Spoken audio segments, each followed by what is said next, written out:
Hello students, IUPAC nomenclature में कुछ examples हमने लास्ट क्लास में डिस्कस किए थे और उसमें आप याद करें एक केस हमने ये डिस्कस किया था कि अगर कंपाउंड में 2 carbon containing principal functional group present है, ध्यान देना 2 carbon containing principal functional group अगर प्रेजेंट है एक्सेप्ट कीटोन, तो उस केस में प्रिंसिपल कार्बन चेन का सिलेक्शन मैंने आपसे कहा था बहुत ही आसान होगा, क्योंकि हमें प्रिंसिपल फंक्शनल ग्रुप में अगर कार्बन है तो हम उस कार्बन से ही कार्बन चेन को स्टार्ट करते हैं। और आप सोचिए अगर ऐसे 2 प्रिंसिपल फंक्शनल ग्रुप प्रेजेंट हुए तो एक प्रिंसिपल फंक्शनल ग्रुप से हम कार्बन चेन को स्टार्ट करेंगे और दूसरे प्रिंसिपल फंक्शनल ग्रुप पर हम उसे कंप्लीट करेंगे। तो ये एक केस हमने डिस्कस किया था। इस केस को आप माइंड में रखें कि अगर कंपाउंड में हमें 2 carbon containing principal functional group मिले तो कार्बन चेन का सिलेक्शन आसान है। एक प्रिंसिपल फंक्शनल ग्रुप के कार्बन से स्टार्ट करो और दूसरे प्रिंसिपल फंक्शनल ग्रुप के कार्बन पर उसे कंप्लीट करो। मतलब प्रिंसिपल फंक्शनल ग्रुप के जो कार्बन होंगे वही प्रिंसिपल कार्बन चेन के 2 फ्री टर्मिनल्स होंगे। इस पर कुछ और एग्जांपल लेते हैं, आप ध्यान देना।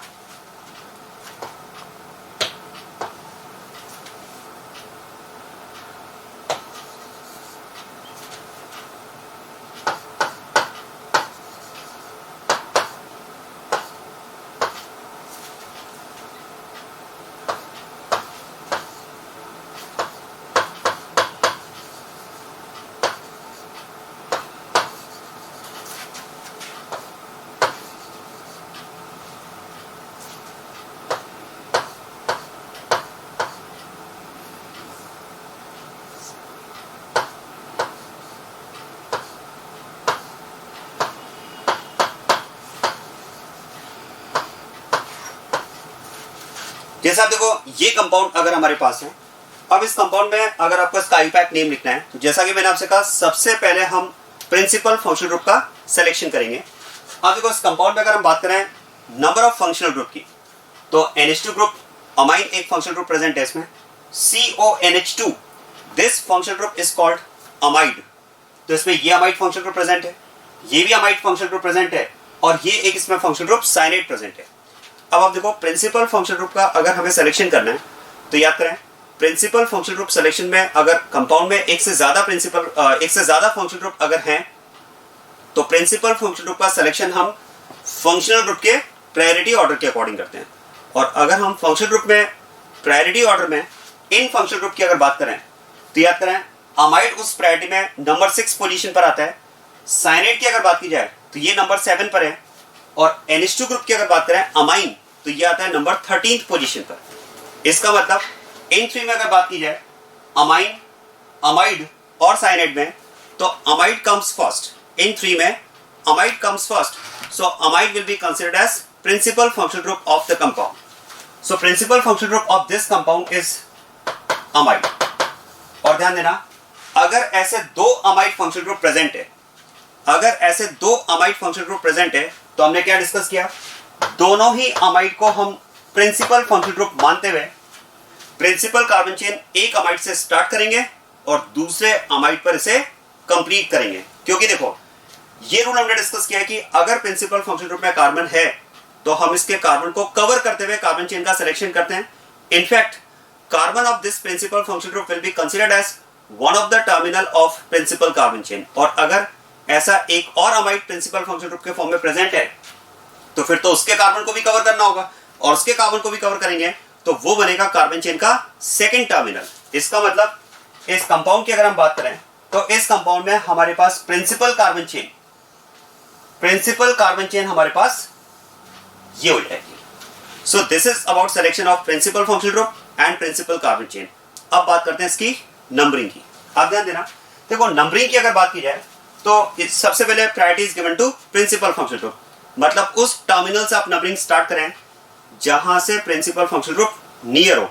अब इसमें तो दोनों ही टर्मिनल्स पर प्रिंसिपल फंक्शनल ग्रुप है, तो फिर आप देखो अगर मैं प्रिंसिपल फंक्शनल ग्रुप की पोजीशन की बात करूं तो वो तो दोनों ही टर्मिनल से आपको सेम मिलेगी। यहां से अगर आप नंबरिंग करेंगे तो इट विल बी 1 and 5 और अगर आप यहां से नंबरिंग करते हैं तो अगेन इट इज 1 and 5। दोनों ही केस में प्रिंसिपल फंक्शनल ग्रुप की पोजीशंस सेम आ रही है। तो इसका मतलब नंबरिंग का जो सिलेक्शन है, नंबरिंग की जो बात है वो प्रिंसिपल फंक्शनल ग्रुप के अकॉर्डिंग हम डिसाइड नहीं कर पाएंगे। तो उसके बाद में प्रायोरिटी में आता है मल्टीपल बॉन्ड। अब मल्टीपल बॉन्ड इस कार्बन चेन में है नहीं तो फिर हम बात करते हैं सब्स्टिट्यूएंट। और सब्स्टिट्यूएंट में आप याद करो हम बात करते हैं सेट ऑफ फ्लोकेंट की, मतलब सब्स्टिट्यूएंट की पोजीशंस का सेट हम बनाते हैं और लोएस्ट सेट ऑफ फ्लोकेंट हम प्रेफर करते हैं। अब आप देखो अगर हम नंबरिंग यहां से स्टार्ट करते हैं तो ध्यान देना इन प्रिंसिपल फंक्शन ग्रुप, और इस प्रिंसिपल कार्बन चेन के अलावा जो भी है दैट इज सब्स्टिट्यूएंट, मतलब यहां पर NH2 ग्रुप एक सब्स्टिट्यूएंट प्रेजेंट है और साइनेट एक सब्स्टिट्यूएंट प्रेजेंट है।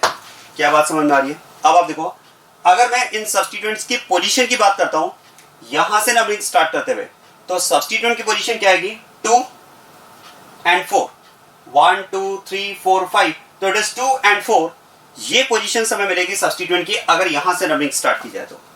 और अगर आप नंबरिंग यहां से स्टार्ट करते हैं तो उस केस में सब्स्टिट्यूएंट की position is 2 and 4, again it is same. मतलब यहां पर ये हुआ कि सब्स्टिट्यूएंट्स के लिए अगर मैं सेट ऑफ फ्लोकेंट की बात करता हूं तो यहां से नंबरिंग में जो सेट ऑफ फ्लोकेंट आपको मिलेगा सब्स्टिट्यूएंट का वो 2 and 4 मिलेगा, और अगर आप यहां से नंबरिंग स्टार्ट करेंगे तो अगेन इट इज 2 and 4। मतलब सब्स्टिट्यूएंट के सेट ऑफ फ्लोकेंट के अकॉर्डिंग भी हम यहां पर नंबरिंग डिसाइड नहीं कर पाएंगे। तो फिर उसके बाद में आता है अल्फाबेटिकल ऑर्डर ऑफ सब्स्टिट्यूएंट्स। अब एक बात ध्यान देना, अब मैं आपको वो पॉइंट बताने जा रहा हूं जिसमें मोस्टली स्टूडेंट इसमें एरर करते हैं। भाई हमने कहा भाई सब्स्टिट्यूएंट की पोजीशन भी सेम है, तो अब क्या करें, कहां से नंबरिंग करें? तो कई बार स्टूडेंट का इसमें आंसर होता है कि सर नंबरिंग यहां से स्टार्ट करनी चाहिए। बोले ऐसा क्यों? क्योंकि साइनेट और NH2 ग्रुप में साइनेट प्रायोरिटी ऑर्डर में पहले आता है। ध्यान देना कई बार स्टूडेंट का ये एक मिसकंसेप्ट इस तरह के क्वेश्चन में रहता है, स्टूडेंट्स को लगता है कि यहां से नंबरिंग स्टार्ट की जाए क्योंकि साइनेट और NH2 में साइनेट सीनियर है। किस रिस्पेक्ट में? प्रायोरिटी ऑर्डर के रिस्पेक्ट में। लेकिन आप ध्यान देना अगर आप साइनेट और NH2 में अगर आप नंबरिंग यहां से स्टार्ट करने की बात कर रहे हैं इस बेसिस पर कि साइनेट प्रायोरिटी ऑर्डर में उस टेबल में NH2 ग्रुप से सीनियर है, तो गलत है। क्योंकि आप देखो उस प्रायोरिटी ऑर्डर का जो यूज है, उस टेबल का जो यूज है फंक्शनल ग्रुप्स का प्रायोरिटी ऑर्डर, उसका यूज किसके लिए? That is to select principal function group of compound. वो प्रिंसिपल फंक्शन ग्रुप कंपाउंड के लिए सेलेक्ट करने के लिए प्रायोरिटी ऑर्डर है। एक बार अगर आपने प्रिंसिपल फंक्शन ग्रुप सेलेक्ट कर लिया तो उसके अलावा जो भी फंक्शन ग्रुप कंपाउंड में प्रेजेंट होंगे they all will be treated as substituents। मतलब अगर मैं इन दोनों की बात करूं तो ये हैं सब्स्टिट्यूएंट्स, और सब्स्टिट्यूएंट्स में अगर बात करोगे तो सब्स्टिट्यूएंट्स में हम ऑर्डर की अगर बात करें, प्रायोरिटी की बात करें, तो वो उस प्रायोरिटी ऑर्डर के अकॉर्डिंग डिसाइड नहीं होता है। सब्स्टिट्यूएंट में हम डिसाइड करते हैं अल्फाबेटिकल ऑर्डर के अकॉर्डिंग उनकी प्रायोरिटी। क्योंकि आप सोचिए मान लो अगर हम यहां से नंबरिंग स्टार्ट करें और वो इसलिए कि साइनेट अगर NH2 ग्रुप से ये कहे कि मैं प्रायोरिटी ऑर्डर में पहले आता हूं, मैं प्रायोरिटी ऑर्डर के अकॉर्डिंग यहां पर साइनेट अगर ये बात करे NH2 ग्रुप से कि मैं प्रायोरिटी ऑर्डर में पहले आता हूं इसलिए मैं सीनियर हूं, तो NH2 ग्रुप पता है क्या कहेगा? प्रायोरिटी ऑर्डर में पहले आता है तो क्या हुआ, है तो तू सब्स्टिट्यूएंट ही, जैसे मैं सब्स्टिट्यूएंट हूं वैसे ही तू सब्स्टिट्यूएंट है, तू प्रिंसिपल फंक्शन ग्रुप तो नहीं है। तो अगर दोनों ही सब्स्टिट्यूएंट है तो फिर तो सब्स्टिट्यूएंट में जो ऑर्डर हम डिसाइड करेंगे that will be according to priority order, that will be according to alphabetical order, not that priority order for principal function group. इसका मतलब अगर मैं इन दोनों में बात करूं तो दोनों क्योंकि सब्स्टिट्यूएंट है तो इनमें हम प्रायोरिटी डिसाइड करेंगे अल्फाबेटिकल ऑर्डर के अकॉर्डिंग। अब जरा देखो साइनेट अगर एज अ सब्स्टिट्यूएंट प्रेजेंट है तो याद करो जो फंक्शनल ग्रुप कंपाउंड में एज अ सब्स्टिट्यूएंट प्रेजेंट होता है उसका हम क्या यूज करते हैं? सफिक्स या प्रीफिक्स। और साइनेट की अगर बात की जाए तो साइनेट के लिए प्रीफिक्स है साइनो, और अगर NH2 ग्रुप की अगर बात की जाए तो NH2 ग्रुप के लिए जो प्रीफिक्स सजेस्टेड है that is amino.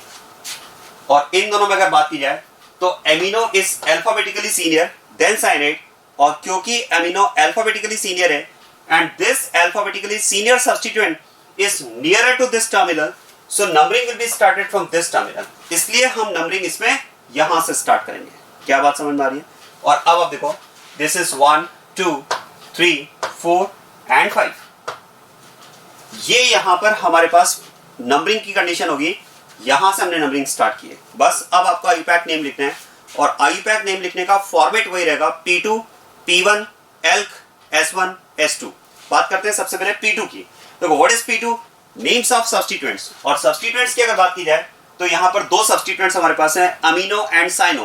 There names will be arranged in their alphabetical order with their positions. तो ये हो जाएगा यहां पर 2 amino, this is 2 amino, 4 cyano, 2 amino 4 cyano. This is the part P2. Then we write P1, but P1 is used only for cyclic compounds. Since it is open chain compound, P1 will be absent in the name of this compound. So P1 part will be dropped, and now in the format next part is alk. Alk is number of carbon atoms in principal carbon chain. There are 5 carbon atoms in principal carbon chain, so it will be pent. Suffix first, ane, ene, ine. Depending on the compound, whether is it saturated or unsaturated, this compound is saturated. There is only single bond. There is no carbon-carbon multiple bond. It is saturated, so the suffix first will be ane. Suffix first will be ane. And now suffix second. Suffix second is suffix of principal functional group.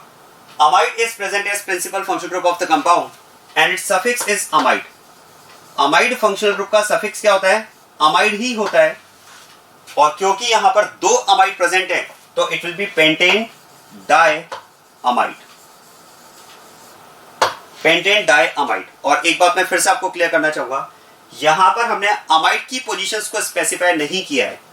वैसे तो अगर बात की जाए कि amide की positions 1 in 5 है, तो क्या हम यहाँ पर 1,5 लिख सकते हैं? देखो, अगर बात की जाए कि लिख सकते हैं नहीं लिख सकते हैं, तो yes you can write positions of this principal functional group as 1 in 5.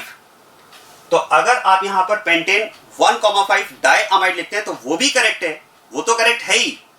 लेकिन ये मैं आपको बताना चाह रहा हूं कि अगर आपने विदाउट पोजीशन इनके नेम लिखे हैं, सफिक्स लिखे हैं, तो वो भी करेक्ट होगा.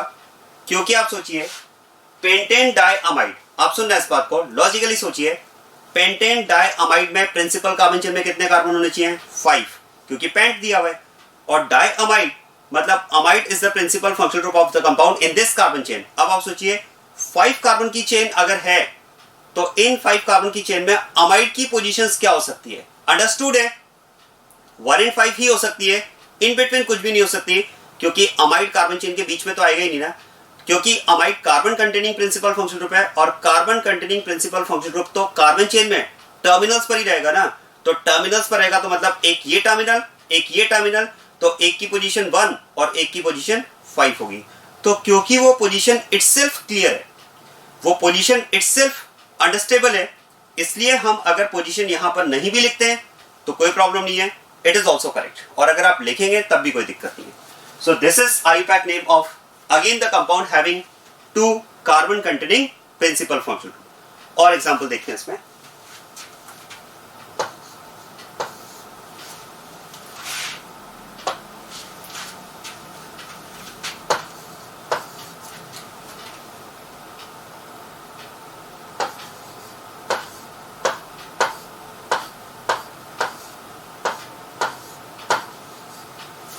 ये कंपाउंड अगर आपको दिया हुआ है और इस कंपाउंड का हमें अगर IUPAC नेम लिखना है, तो देखो, मैंने आपसे कहा कि जब भी आप कंपाउंड का IUPAC नेम लिखेंगे, सबसे पहले आपको सिलेक्शन करना है प्रिंसिपल फंक्शनल ग्रुप का.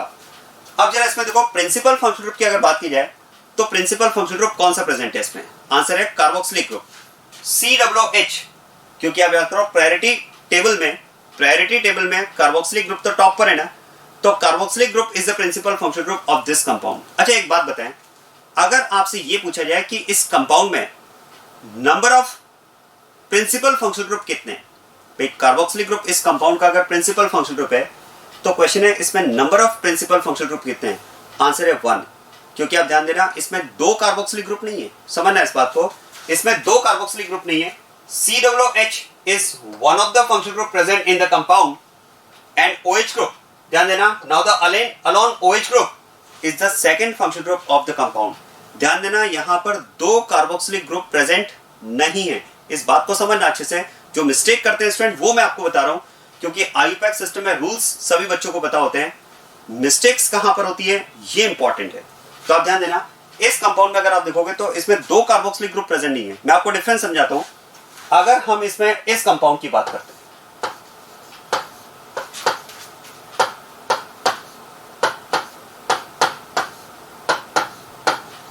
अब ध्यान दें, इन दोनों कंपाउंड में अगर डिफरेंस की बात की जाए, यहां पर आप कह सकते हैं 2 carboxylic groups are present as functional group in this compound, because this is COOH as one of the group and this is COOH as the second group. लेकिन यहां पर कार्बोक्सिलिक ग्रुप COOH को अगर आप अलग कर दें तो उसके बाद में यहां पर बचता है ओनली OH। OH ग्रुप भी फंक्शनल ग्रुप है, बट यहां पर मैं आपको बताना चाह रहा हूं, देखो इन शॉर्ट ये कह सकते हैं this compound is having two functional groups. Which two functional groups? Carboxylic acid and alcohol. आप ध्यान देना, यहां पर आप कह सकते हैं alcohol is one of the functional group and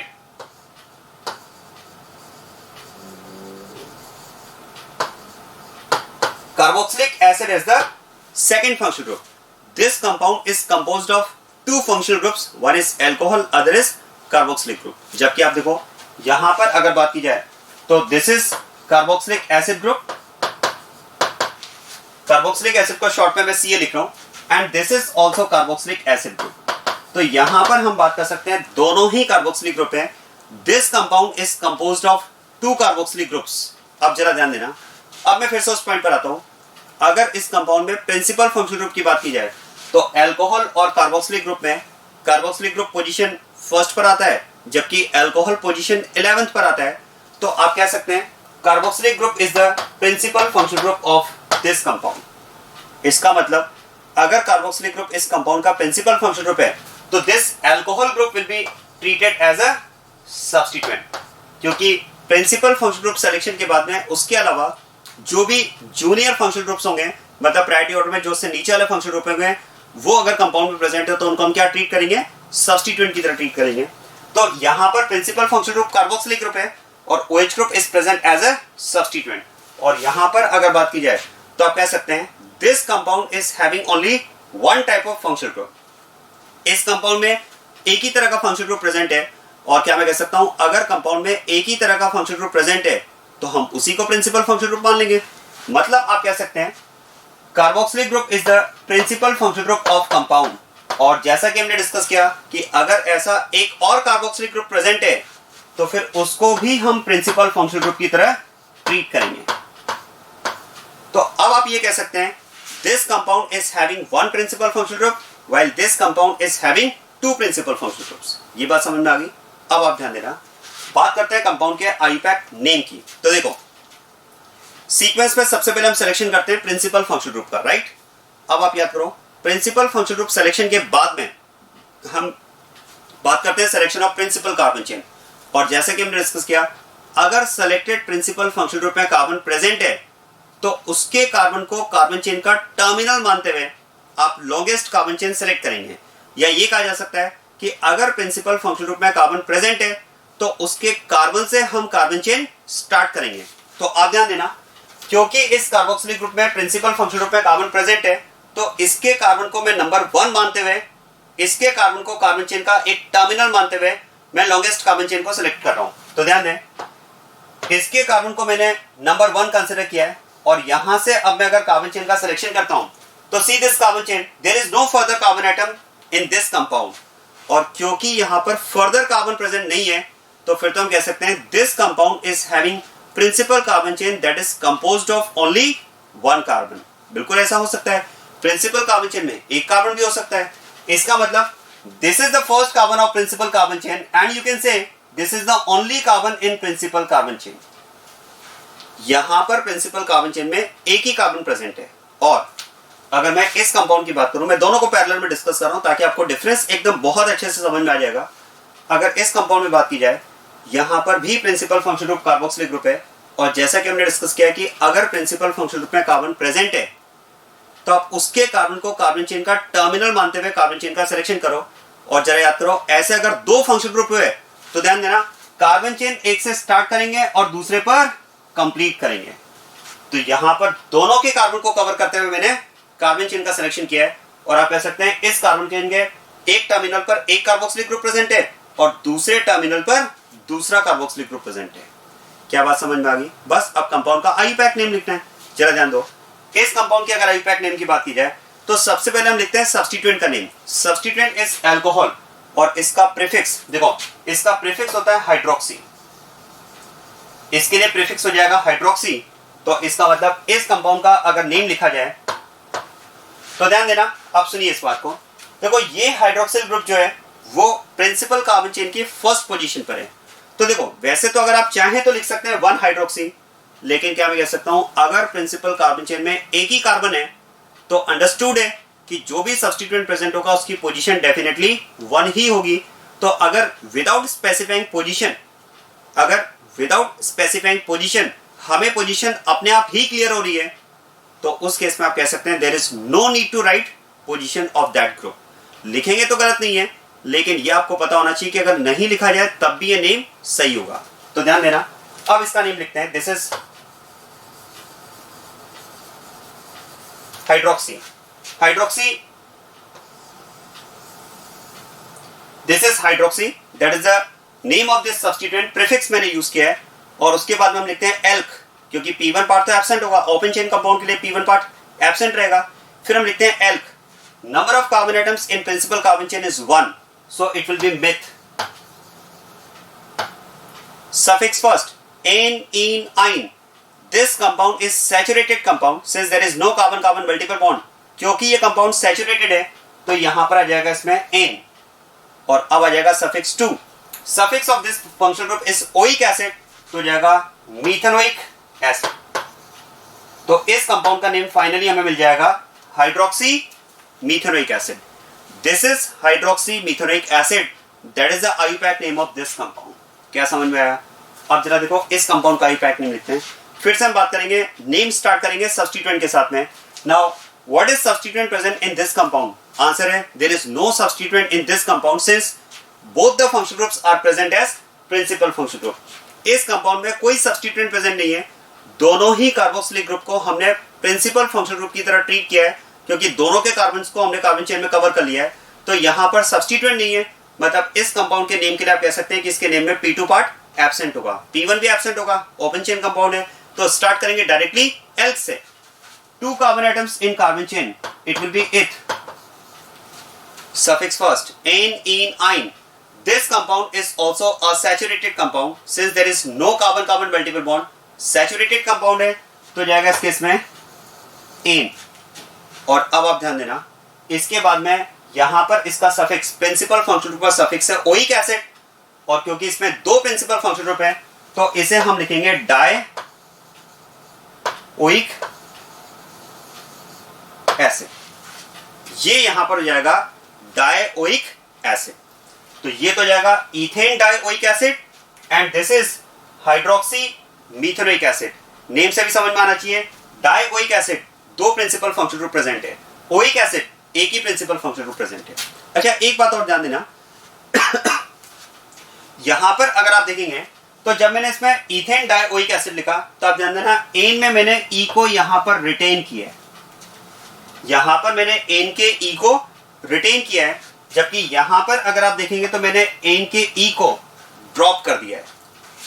तो यहां पर मैंने ई को ड्रॉप कर दिया है, जबकि यहां पर मैंने ई को रिटेन किया है। तो आप ध्यान रखें, इसको आप इस तरह से माइंड में रखें, अगर सफिक्स 2 में, ध्यान देना, अगर सफिक्स 2 में न्यूमेरिकल प्रीफिक्स का यूज हो रहा है, सफिक्स 2 के साथ अगर न्यूमेरिकल प्रीफिक्स का यूज हो रहा है, जैसे देखो यहां पर अगर मैं बात करूं तो यहां पर suffix 2 is oic acid, this is suffix 2, यहां पर सफिक्स 2 जो है वो है ओइक एसिड। यहां पर अगर बात की जाए तो सफिक्स 2 इज डाइओइक एसिड। जरा ध्यान देना, दोनों में डिफरेंस अगर आप देखेंगे तो यहां पर हमने डाई लिखा है, अगर डाई की बात की जाए तो ये यहां पर है न्यूमेरिकल प्रीफिक्स। तो यहां पर आप कह सकते हैं कि इसमें सफिक्स 2 का जो यूज हुआ है वो अलॉन्ग विद न्यूमेरिकल प्रीफिक्स हुआ है, क्योंकि इसमें 2 कार्बोक्सिलिक ग्रुप है तो हमने डाई लिखा है। तो यहां पर सफिक्स 2 में न्यूमेरिकल प्रीफिक्स का यूज हुआ है, जबकि यहां पर अगर मैं बात करूं तो यहां पर न्यूमेरिकल प्रीफिक्स का यूज नहीं हुआ है। क्या मेरी बात समझ में आ रही है? आप ध्यान देना, अगर न्यूमेरिकल प्रीफिक्स का यूज हो रहा है तो फिर आपको ई को रिटेन करना है, अगर न्यूमेरिकल प्रीफिक्स का यूज हुआ है तो आपको ई को रिटेन करना है। क्या बात समझ में आ गई? और अगर सफिक्स 2 विदाउट न्यूमेरिकल प्रीफिक्स है, जैसा कि यहां पर ओइक एसिड है, ध्यान देना, अगर हम बात करें कि जो सफिक्स 2 है उसमें अगर न्यूमेरिकल प्रीफिक्स यूज नहीं हुआ है, एक तो मैं कह सकता हूं कि यहां पर न्यूमेरिकल प्रीफिक्स का यूज नहीं हुआ है, दूसरा आप कह सकते हैं कि इस सफिक्स 2 का जो फर्स्ट अल्फाबेट है ध्यान देना इस सफिक्स टू का जो फर्स्ट अल्फाबेट है दैट इज ओ, वोवेल। तो अगर न्यूमेरिकल प्रीफिक्स यहां पर यूज नहीं हुआ है, सुनिएगा इस बात को, S2 में अगर न्यूमेरिकल प्रीफिक्स का यूज नहीं हुआ है और अगर इसका फर्स्ट अल्फाबेट वोवेल है, अगर इसका फर्स्ट अल्फाबेट वोवेल है that is A, E, I, O, U, अगर इसका फर्स्ट अल्फाबेट वोवेल है तो E विल बी ड्रॉप्ड। क्या बात समझ में आ रही है? तो किस कंडीशन में हम E को ड्रॉप करेंगे? अगर न्यूमेरिकल प्रीफिक्स का यूज नहीं हुआ है, पहला पॉइंट। दूसरा, फर्स्ट अल्फाबेट अगर सफिक्स टू का वोवेल है तो आप ई को ड्रॉप करेंगे, अदरवाइज एन, इन, आइन का जो ई होगा उसको हम रिटेन करेंगे। तो रिटेन कब करेंगे भाई? ड्रॉप कब करना है वो मैंने आपको समझा दिया। समझ लो रिटेन कब करेंगे। तो अगर न्यूमेरिकल प्रीफिक्स का यूज सफिक्स टू के साथ में हो रहा है, जैसे यहां पर न्यूमेरिकल प्रीफिक्स का यूज हो रहा है, या फिर अगर सफिक्स टू का फर्स्ट अल्फाबेट वोवेल ना हो, कॉन्सोनेंट हो, तो उस केस में आपको ई को रिटेन करना है। तो इसलिए हमने यहां पर ई को रिटेन किया है और यहां पर ड्रॉप कर दिया है। एक बात मैं आपको और कुछ आईपैक नेम लिखने का तरीका बताता हूं जो रूल्स के अकॉर्डिंग है। देखो आईपैक नेम की अगर बात की जाए तो किसी भी कंपाउंड का आईपैक नेम हमने कहा 5 पार्ट्स में हो सकता है, P2, P1, L, S1, S2। ये तो हमने नेम को डिवाइड कर दिया, बट एज अ होल ध्यान देना IUPAC name of a compound as a whole is considered as a single word. किसी भी कंपाउंड के आईपैक नेम को एज अ होल हम सिंगल वर्ड की तरह ट्रीट करते हैं, और अगर हम इसे सिंगल वर्ड की तरह ट्रीट करते हैं तो सिंगल वर्ड में तो फिर पहला अल्फाबेट जो होगा वो ही कैपिटल होगा, बाकी सारे अल्फाबेट्स को हमें स्मॉल में लिखना होता है। तो ध्यान रखिएगा आईपैक नेम को क्योंकि सिंगल वर्ड की तरह ट्रीट किया जाता है तो इसका जो फर्स्ट अल्फाबेट होता है वो ही कैपिटल होता है, बाकी सारे अल्फाबेट्स को लास्ट तक हम स्मॉल में लिखते हैं। ये बात समझ में आ रही है? इसके बाद में देखो नेम्स की अगर बात की जाए तो नेम से मैंने आपसे कहा कि पहला अल्फाबेट आपको कैपिटल लिखना है, बाकी सब स्मॉल लिखना है, स्मॉल लेटर्स आएंगे। दूसरी बात, अगर कहीं पर पोजीशन का यूज हुआ है तो ध्यान देना word and position will be separated by hyphen. Word और पोजीशन के बीच में हम हाइफन लिखते हैं, and 2 positions are separated by comma. 2 positions के बीच में कॉमा लिखा जाता है, 2 पोजीशंस को आप कॉमा से सेपरेट करेंगे, एक वर्ड और पोजीशन को आप हाइफन से सेपरेट करेंगे, फर्स्ट अल्फाबेट कैपिटल लिखेंगे, बाकी सारे अल्फाबेट्स आप स्मॉल लेटर्स में लिखेंगे। तो ये कुछ स्टैंडर्ड फॉर्मेट होता है आईपैक नेम लिखने का, और भी मैं आपको आगे इसको क्लियर करता रहूंगा। तो ये हमारे पास कंपाउंड के आईपैक नेम, दोनों में डिफरेंस, यहाँ पर एक ही प्रिंसिपल फंक्शन ग्रुप है जबकि यहाँ पर कंपाउंड में 2 प्रिंसिपल फंक्शन ग्रुप प्रेजेंट है। आप ध्यान देना मैं इन नेम्स के साथ में इन कंपाउंड्स के कुछ कंपाउंड्स के मैं आपको कॉमन नेम्स, उनके कुछ स्पेसिफिक नेम्स भी आपको लिखवाता जाऊंगा जो इंपॉर्टेंट होंगे हमारे लिए, आपको याद रखने हैं। देखो ऐसा नहीं कि आपको बहुत सारे कंपाउंड्स के स्पेसिफिक नेम्स या कॉमन नेम्स याद रखने हैं, जो हमारे ऑर्गेनिक केमिस्ट्री के सिलेबस के लिए जो नीट पॉइंट ऑफ व्यू से हमारे लिए इंपॉर्टेंट है, मैं ऐसे कुछ कंपाउंड्स के स्पेसिफिक नेम्स, कॉमन नेम्स आपको याद करने के लिए कहूंगा, वो आपको याद करने हैं और आपको टेंशन करने की जरूरत नहीं है, क्योंकि देखो ऐसे तो लिस्ट बहुत बड़ी है, बहुत सारे कंपाउंड्स हैं जिनके स्पेसिफिक नेम्स या कॉमन नेम्स हम याद कर सकते हैं, लेकिन देखो उसकी जरूरत नहीं है। थोड़ा सा एग्जाम ओरिएंटेड अगर मैं बात करूं तो जो कंपाउंड्स जिनके स्पेसिफिक नेम्स, कॉमन नेम्स हमारे लिए इंपॉर्टेंट है, आपको टेंशन लेने की जरूरत नहीं है, वो अपने नोट्स में धीरे धीरे इंक्लूड होते चले जाएंगे। तो लेकिन जो मैं आपको नेम्स बताऊंगा, स्पेसिफिक नेम, कॉमन नेम्स, वो आपको याद जरूर रखने हैं। जैसे आप देखो इस कंपाउंड की अगर बात की जाए, ध्यान देना, देखो इस कंपाउंड की अगर बात की जाए, इस कंपाउंड को अगर मैं कंडेंस्ड फॉर्म में लिखता हूं, सुनिएगा इस बात को, अगर मैं इस कंपाउंड को कंडेंस्ड फॉर्म में लिखता हूं तो ध्यान देना इस कंपाउंड को कंडेंस्ड फॉर्म में आप लिख सकते हैं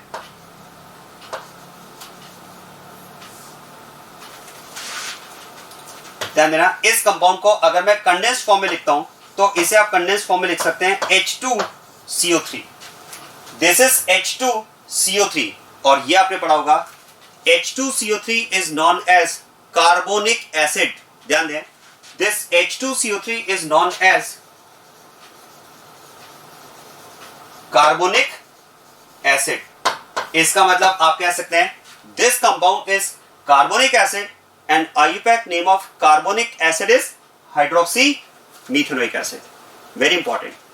H2CO3 ये कंपाउंड में डिस्कस कर रहा था, इसको कंडेंस्ड फॉर्म में लिखोगे तो आप समझ में आ जाएगा this is H2CO3 and H2CO3 is known as carbonic acid and IUPAC name of carbonic acid now you can say it is hydroxy methanoic acid. और ये जो कंपाउंड है इसका भी आपको स्पेसिफिक नेम याद रखना है, this compound is known as oxalic acid. ध्यान देना, this compound is known as oxalic acid.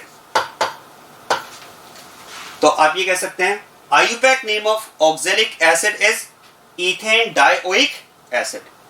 IUPAC name of oxalic acid is ethane dioic acid. तो ये यहां पर मैंने दोनों कंपाउंड्स का कंपैरिजन आपको बताया और कुछ कंपाउंड्स डिस्कस करते हैं, आप ध्यान दें।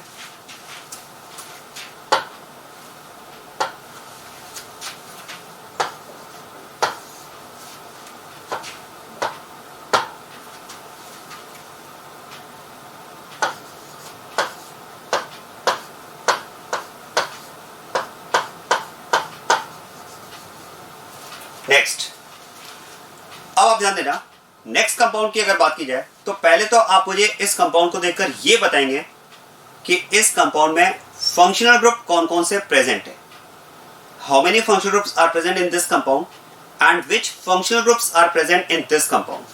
आप ध्यान देना, देखो इसमें बहुत ही अलग अलग तरह के आंसर्स मिलते हैं। कई बार स्टूडेंट कहते हैं कि इस कंपाउंड में 3 फंक्शनल ग्रुप्स प्रेजेंट है। बोले 3 फंक्शनल ग्रुप्स कैसे प्रेजेंट है जी सर? इसमें एक तो NH2 ग्रुप प्रेजेंट है, that is one of the functional group. एक इसमें कीटोन फंक्शनल ग्रुप प्रेजेंट है C डबल बॉन्ड O, और एक इसमें एल्कोहलिक ग्रुप प्रेजेंट है OH। तो कई बार तो स्टूडेंट का आंसर आता है कि इसमें 3 फंक्शनल ग्रुप प्रेजेंट है, NH2 amine, CO ketone and OH alcohol. कुछ स्टूडेंट का आंसर होता है कि सर इसमें 3 नहीं 2 फंक्शनल ग्रुप प्रेजेंट है। अब क्वेश्चन है कि 2 फंक्शनल ग्रुप कौन से प्रेजेंट है?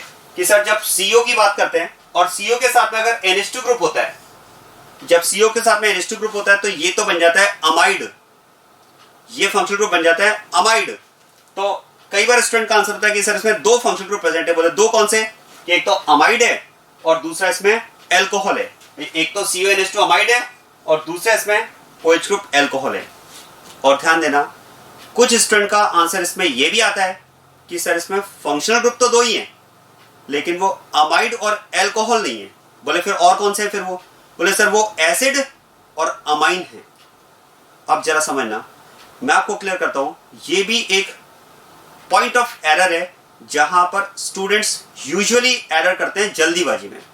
देखो मैं आपको बता रहा हूं, नीट के एग्जाम में आप अगर पिछले 5 7 साल 8 साल में जितने भी बच्चे अपीयर हुए नीट के एग्जाम में, अगर आप उन सभी स्टूडेंट से बात करें तो मुझे ऐसा नहीं लगता है कि कोई भी स्टूडेंट आपको यह कहेगा कि पेपर बहुत टफ आता है। नो, कोई भी स्टूडेंट आपको ये नहीं कहेगा कि पेपर बहुत टफ था और हमें तो ऐसे क्वेश्चंस मिले जैसे क्वेश्चंस हमने कभी प्रैक्टिस में किए ही नहीं थे। नो, स्टूडेंट्स आपको एक ही फीडबैक देंगे कि पेपर तो आसान आता है लेकिन एरर्स हो जाती है, मिस्टेक्स हो जाती हैं, नेगेटिव मार्किंग हो जाती है।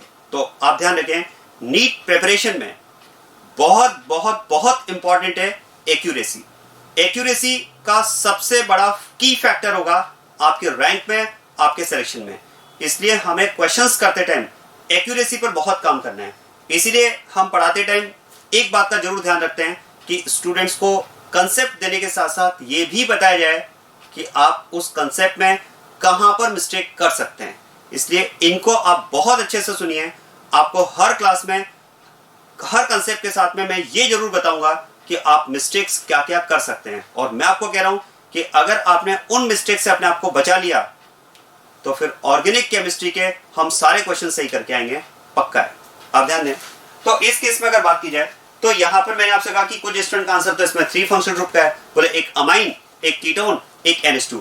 कुछ स्टूडेंट का आंसर है इसमें कि सर 2 फंक्शनल ग्रुप है, एक अमाइड और एक एल्कोहल। और कुछ स्टूडेंट का आंसर है कि सर इसमें है तो 2 फंक्शनल ग्रुप लेकिन वो अमाइड एंड एल्कोहल नहीं है, वो एसिड और अमाइन है। तो वास्तव में आप ध्यान देना, अगर हम बात करें तो इस कंपाउंड में प्रिंसिपल फंक्शनल ग्रुप जो है दैट इज कार्बोक्स, इस कंपाउंड में जो फंक्शनल ग्रुप्स हैं that is carboxylic acid and amine.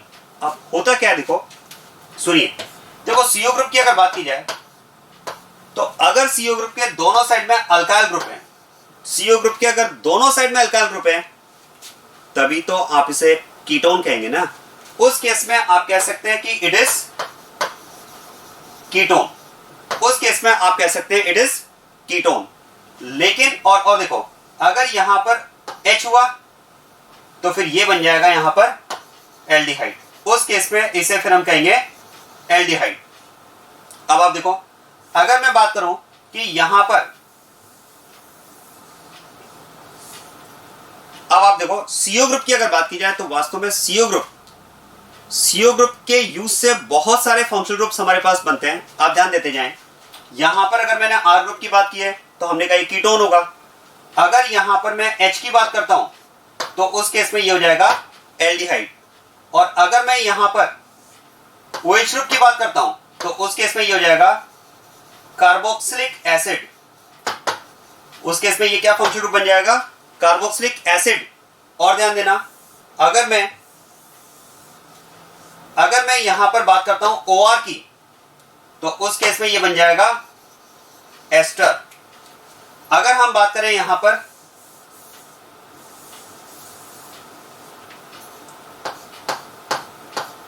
N की, CO ग्रुप का अगर N के साथ में कॉम्बिनेशन है तो उस केस में ये बन जाएगा अमाइड। और देखिए, अगर इसका कॉम्बिनेशन हेलोजन के साथ में, CO ग्रुप का कॉम्बिनेशन अगर हेलोजन के साथ में लेते हो तो फिर ये बन जाएगा एसिड हेलाइड। और देखिए, अगर आप CO ग्रुप का कॉम्बिनेशन OCO के साथ में ले लें तो फिर ये बन जाएगा एनहाइड्राइड। उस केस में बन जाएगा एनहाइड्राइड। तो देखो, CO ग्रुप के साथ में कॉम्बिनेशंस बहुत सारे हैं और इन्हीं कॉम्बिनेशंस को माइंड में रखते हुए आपको कंपाउंड में फंक्शनल ग्रुप की प्रेजेंस चेक करना होता है। अब देखो होता क्या है, देखो यूजुअली आपकी प्रैक्टिस में ये एक समझ ले कि कॉमन प्रैक्टिस है कि CO ग्रुप के साथ में, ध्यान देना, CO ग्रुप के साथ में जब हम कॉम्बिनेशन को चेक कर रहे होते हैं, CO ग्रुप के साथ में जब हम कॉम्बिनेशन को चेक कर रहे होते हैं, और ध्यान देना, मान लेते हैं यहां पर क्लोरीन है, तो ये हमारी एक कॉमन प्रैक्टिस होती है कि अच्छा CO के साथ में Cl प्रेजेंट है और COCl तो मतलब ये हो गया एसिड हैलाइड। COCl का मतलब तो क्या हो गया? Acid halide. लेकिन आप ध्यान देना, आपने इस CO ग्रुप के राइट साइड में क्या प्रेजेंट है ये तो चेक किया, और अगर राइट साइड में Cl है और अगर मैं CO का Cl के साथ कॉम्बिनेशन लेता हूं तो yes it is acid halide. लेकिन इस CO ग्रुप के राइट साइड में Cl के साथ में अगर मैं इसका कॉम्बिनेशन लेते हुए इसके एसिड हैलाइड होने की बात कर रहा हूं तो हमें यह भी देखना चाहिए कि इसके लेफ्ट साइड में कौन सी यूनिट प्रेजेंट है। ध्यान देना, अगर इसके लेफ्ट साइड में मान लेते हैं कि यहां पर H प्रेजेंट है, समझना बात को, अगर इसके लेफ्ट साइड में मान लेते हैं यहां पर H प्रेजेंट है, तो अब आप देखो CO का कॉम्बिनेशन अगर मैं Cl के साथ में लेता हूं तो yes it is acid halide. और अगर मैं CO का कॉम्बिनेशन H के साथ में लेता हूं तो क्या मैं कह सकता हूं CO का कॉम्बिनेशन अगर H के साथ में लिया जाए तो फिर तो आप ध्यान दो, CO का कॉम्बिनेशन Cl के साथ में लेते हैं तो एसिड हैलाइड, और अगर मैं इस CO का कॉम्बिनेशन H के साथ में लेता हूं तो फिर यहां पर ये हो जाएगा एल्डिहाइड।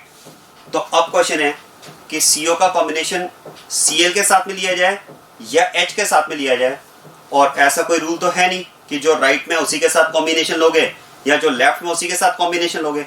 ये तो आपको डिसाइड करना है कि CO का कॉम्बिनेशन लेफ्ट में प्रेजेंट H के साथ में लिया जाए या राइट में प्रेजेंट Cl के साथ में लिया जाए। तो क्वेश्चन है फिर कैसे डिसाइड करें? It will be decided on the basis of priority order of their these functional groups. ये हम इन फंक्शनल ग्रुप के प्रायोरिटी ऑर्डर के अकॉर्डिंग डिसाइड करेंगे। इसका मतलब ये हुआ कि अगर मैं एल्डिहाइड और एसिड हैलाइड में प्रायोरिटी ऑर्डर की बात करूं तो एसिड हैलाइड की अगर बात की जाए तो ये तो आता है नंबर 5th पोजीशन पर, और एल्डिहाइड की अगर बात की जाए तो ये आता है नंबर 9th पोजीशन पर। क्योंकि एसिड हैलाइड और एल्डिहाइड में एसिड हैलाइड कम्स फर्स्ट, ये सीनियर है, तो फिर तो मैं CO को Cl के साथ में यहां पर एसिड हैलाइड की तरह ट्रीट करूंगा, ना कि एल्डिहाइड की तरह। क्या बात समझ में आ रही है? ये बात क्लियर हो रही है? और देखिए अब आप समझना बात को, मान लेते हैं कि यहां पर H ना होकर के, मान लेते हैं यहां पर H ना होकर के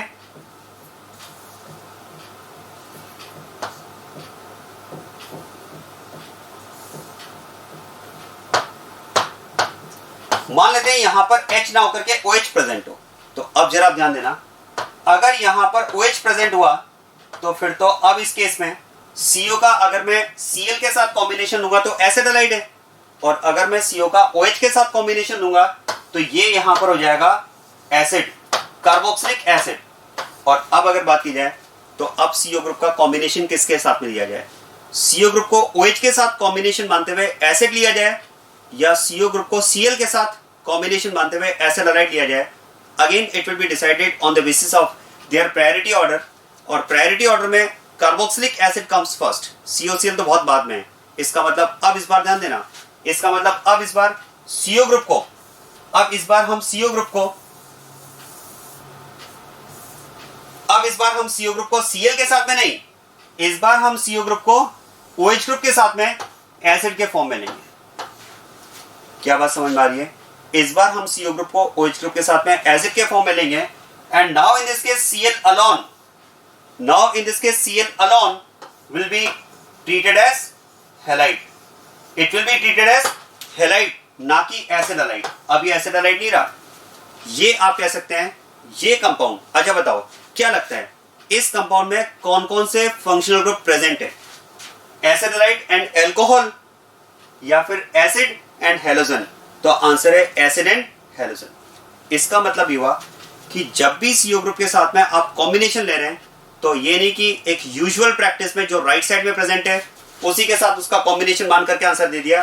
राइट और लेफ्ट दोनों साइड चेक करो और फिर आप आंसर दो। और अगर ये पॉइंट है तो अब जरा ध्यान देना, फिर तो यहां पर आप देखो, अगर मैं CO ग्रुप का कॉम्बिनेशन NH2 के साथ में लेता हूं तो ये अमाइड होगा, और अगर CO ग्रुप का कॉम्बिनेशन में OH ग्रुप के साथ में लेता हूं तो ये एसिड होगा। तो बताओ अमाइड या एसिड? सीनियर कौन है? एसिड। मतलब यहां पर कॉम्बिनेशन ये नहीं, यहां पर हम कॉम्बिनेशन ये नहीं लेंगे, यहां पर कॉम्बिनेशन क्या लिया जाएगा? यहां पर जो कॉम्बिनेशन लिया जाएगा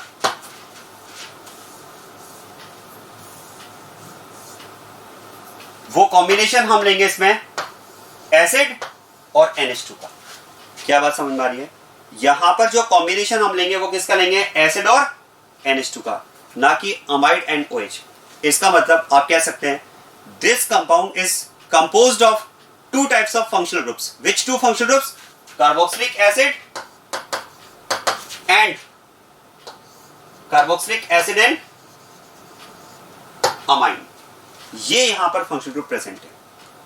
क्या समझ में आ रही है?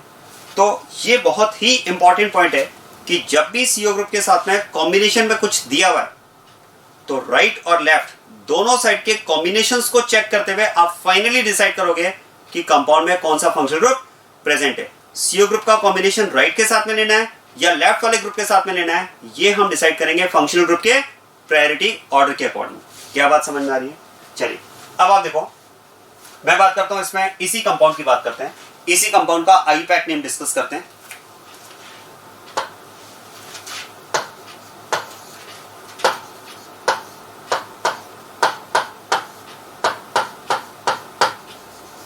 तो यहां पर जैसा कि हमने डिस्कस किया, this compound is having two types of functional groups, acid and amine. इसमें एक तो एसिड है और दूसरा आप कह सकते हैं यहां पर अमाइन है, दैट इज NH2 ग्रुप। अब दोनों में अगर मैं प्रिंसिपल फंक्शनल ग्रुप की बात करूं तो carboxylic acid is the principal functional group of this compound. तो क्या मैं कह सकता हूं the functional group present in the compound other than principal functional group will be treated as substituent. तो ये यहां पर हो जाएगा एज ए सब्स्टिट्यूएंट। बस प्रिंसिपल फंक्शनल ग्रुप का सिलेक्शन कर चुके हो तो अब आपको प्रिंसिपल कार्बन चेन का सिलेक्शन करना है। और ध्यान देना, क्योंकि सेलेक्टेड प्रिंसिपल फंक्शनल ग्रुप में कार्बन प्रेजेंट है, ध्यान देना, क्योंकि सेलेक्टेड प्रिंसिपल फंक्शनल ग्रुप के सेलेक्टेड प्रिंसिपल फंक्शनल ग्रुप में कार्बन प्रेजेंट है, तो इसी के कार्बन को कार्बन चेन का फर्स्ट कार्बन मानते हुए, इसी के कार्बन को कार्बन चेन का फर्स्ट कार्बन मानते हुए मैं कार्बन चेन का सिलेक्शन करूंगा। अब ये फर्स्ट कार्बन है, क्योंकि आगे इसमें कोई कार्बन है नहीं, तो आप कह सकते हैं this is the only carbon present in principal carbon chain. Here it is also the principal carbon chain is composed of only one carbon. तो यहां पर भी कार्बन चेन में एक ही कार्बन प्रेजेंट है। बस अब आपको इस कंपाउंड का IUPAC नेम लिखना है। ध्यान देना, इस कंपाउंड का IUPAC नेम में सबसे पहले हम लिखेंगे सब्स्टिट्यूएंट का नेम। सब्स्टिट्यूएंट यहां पर NH2 है, और अगर functional group as a substituent present है तो इसका फिर हम यूज करते हैं प्रीफिक्स, और इस NH2 ग्रुप का प्रीफिक्स क्या होता है? अमीनो। तो इसका प्रीफिक्स हो जाएगा यहां पर एमिनो, दिस इज एमिनो। अच्छा ध्यान देना, 1 एमिनो लिखा जाए या एमिनो भी सही है? एमिनो भी सही होगा, क्योंकि अगर प्रिंसिपल कार्बन चेन में एक ही कार्बन है तो अंडरस्टूड है उसकी पोजीशन 1 ही होगी, तो जाएगा amino. Now alk, 1 carbon atom is present in principal carbon chain, it will be meth. Suffix first ane in ine, saturated compound है, there is no carbon carbon multiple bond, so it will be ane. And suffix second is carboxylic group, इसका suffix होता है oic acid, तो यहां पर हो जाएगा oic acid.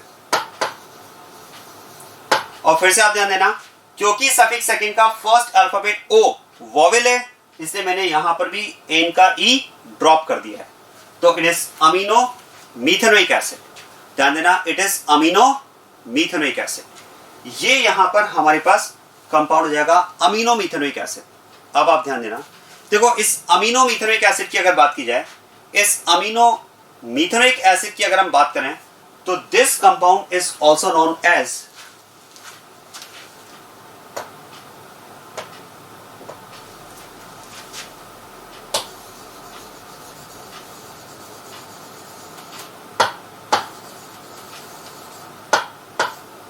This compound is also known as carbamic acid. इस compound को कार्बेमिक एसिड भी कहा जाता है. देखो इससे पहले जो मैंने डिस्कस किया था, ध्यान देना, इससे पहले जो मैंने डिस्कस किया था वो ये कंपाउंड डिस्कस किया था, इससे पहले मैंने ये कंपाउंड डिस्कस किया था, और इस कंपाउंड को कहा जाता है कार्बोनिक एसिड. इस कंपाउंड को कहा जाता है कार्बोनिक एसिड. ये तो कंपाउंड है कार्बोनिक एसिड, जबकि ये कंपाउंड है कार्बेमिक एसिड. दोनों में डिफरेंस याद रखिएगा. OHCONH2 is carbamic acid and OHCOOH is carbonic acid. चलिए और देखो इसमें,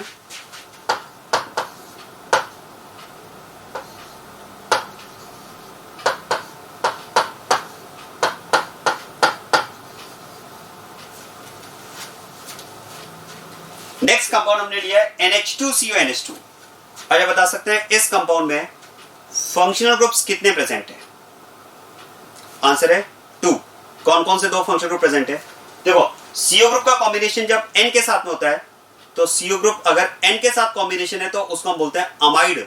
अब जरा ध्यान देना, लेफ्ट या राइट दोनों साइड में NH2 ग्रुप है, तो आप किसी के साथ में भी ले सकते हैं, लेफ्ट वाले के साथ ले सकते हैं या फिर राइट वाले के साथ भी ले सकते हैं. तो आप ध्यान देना, CO ग्रुप का कॉम्बिनेशन मैं किसी के साथ में भी ले लूं, एक ही बात है. तो CO ग्रुप का कॉम्बिनेशन N के साथ में, ध्यान देना, ये तो यहां पर फंक्शनल ग्रुप हो जाएगा अमाइड. और अब अगर बात की जाए तो NH2 अलोन, ध्यान देना, NH2 along with CO group is called amide, but NH2 alone is called amine. तो यहां पर ये फंक्शनल ग्रुप क्या हो जाएगा? ये हो जाएगा अमाइन. तो इसमें 2 तरह के फंक्शनल ग्रुप प्रेजेंट है, अमाइड और अमाइन. अब जरा देखो, अमाइड की अगर बात की जाए और अमाइन की बात की जाए, तो दोनों में से सीनियर फंक्शनल ग्रुप कौन है? अमाइड. अमाइड 6 पोजीशन पर आता है, जबकि अमाइन 13th पोजीशन पर आता है. तो ये तो जाएगा इसका प्रिंसिपल फंक्शनल ग्रुप, ये तो जाएगा यहां पर principal functional group, and this amine will be treated as substituent. ये यहां पर हो जाएगा सब्स्टिट्यूएंट. और अब इस कंपाउंड का अगर मैं IUPAC नेम लिखता हूं, तो प्रिंसिपल फंक्शनल ग्रुप सिलेक्शन के बाद में हमें प्रिंसिपल कार्बन चेन का सिलेक्शन करना है. और ध्यान देना, इस प्रिंसिपल फंक्शनल ग्रुप में क्योंकि कार्बन प्रेजेंट है, तो फिर से वही rule,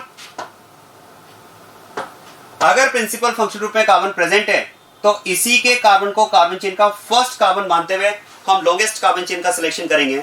since there is no further carbon, so you can say this is the only carbon present in principal carbon chain. So here it is also principal carbon chain is composed of only 1 carbon.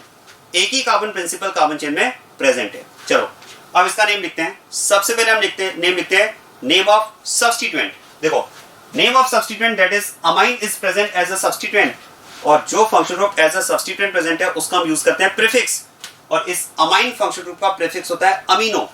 तो जाएगा amino. 1 carbon is present in principal carbon chain, so it will be meth. Suffix first ane, ene, ine. Again it is saturated compound, so it will be ane. And suffix second, amide is the principal functional group of compound and its suffix is amide. Amide का suffix amide ही होता है, तो जाएगा methenamide. और ध्यान देना, यहां पर भी मैंने इन का ई ड्रॉप कर दिया है. क्यों?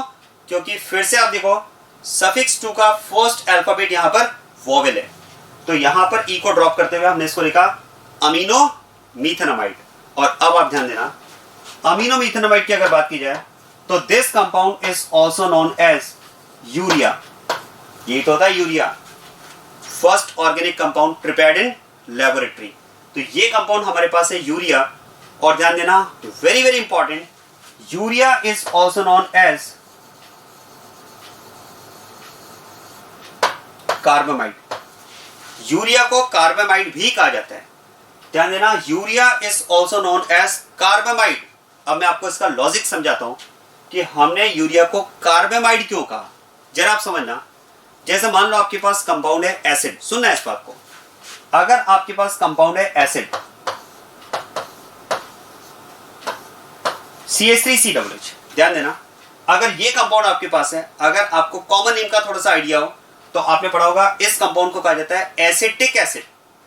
This compound is known as acetic acid. अब जरा देखो, अगर मैं इस एसिटिक एसिड को अमाइड में चेंज कर दूं, तो अमाइड में चेंज करने के लिए क्या करना पड़ेगा, इस OH ग्रुप की जगह यहां पर क्या लिखना पड़ेगा, NH2।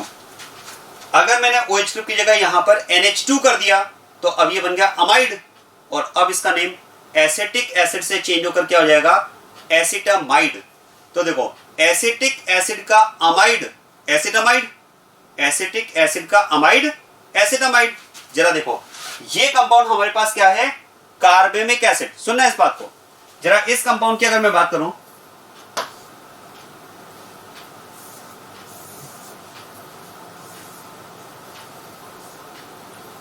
ध्यान देना, इस कंपाउंड की अगर बात की जाए तो दिस कंपाउंड इज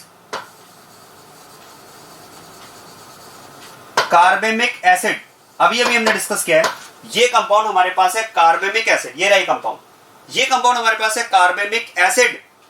अगर मुझे इस एसिड का अमाइड बनाना है तो एसिड का अमाइड बनाने के लिए क्या करना होगा, आपको एसिड का अमाइड बनाने के लिए यहां पर OH ग्रुप की जगह क्या रखना पड़ेगा, NH2 ग्रुप रखना पड़ेगा। अगर आपने OH ग्रुप की जगह NH2 कर दिया तो अब ये बन चुका है एसिड का अमाइड। कौन से एसिड का अमाइड, कार्बेमिक एसिड का अमाइड। और अगर ये कार्बेमिक एसिड का अमाइड है तो एसिटिक एसिड का अमाइड एसिटामाइड, तो कार्बेमिक एसिड का अमाइड क्या हो जाएगा, कार्बामाइड। यही तो हम इसको बोल रहे हैं, और यही तो यूरिया है। तो इसका मतलब आप कह सकते हैं, since urea is amide of carbamic acid, ध्यान देना, हमने इसको कार्बेमिक एसिड क्यों कहा, तो आप कह सकते हैं since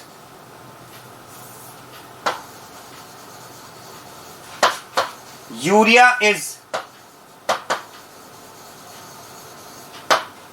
amide of carbamic acid. ये कार्बेमिक एसिड है, अगर मैं इस कार्बेमिक एसिड में एसिड की जगह NH2 कर दूं, मतलब एसिड को अगर मैं अमाइड बना दूं, इस COOH ग्रुप की जगह NH2 कर दूं, तो जैसे ही यहां पर OH ग्रुप की जगह आप NH2 करोगे, ये हो जाएगा यूरिया।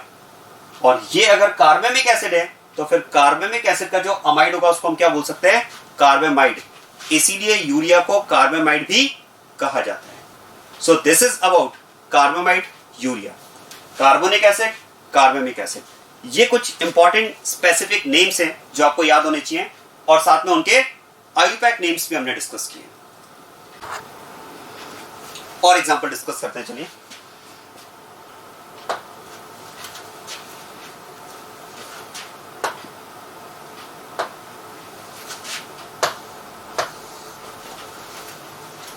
नेक्स्ट एग्जांपल लेते हैं इसमें।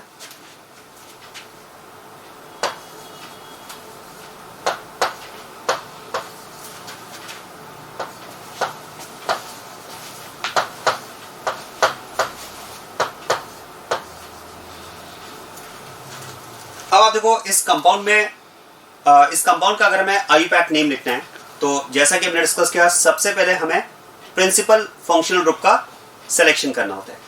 अच्छा आप देखो, इस कंपाउंड में अगर बात की जाए फंक्शनल ग्रुप्स की, क्या बता सकते हैं इस कंपाउंड में कौन कौन से फंक्शनल ग्रुप्स प्रेजेंट है। ध्यान देना, अगर ये बात की जाए कि कंपाउंड में कौन कौन से फंक्शनल ग्रुप प्रेजेंट है, तो हम कह सकते हैं this compound is having 3 types of functional groups.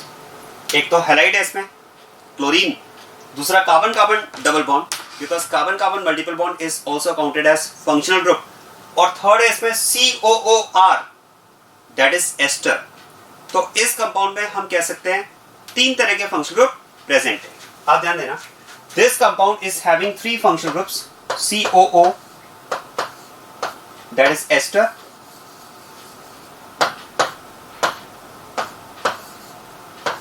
that is halide,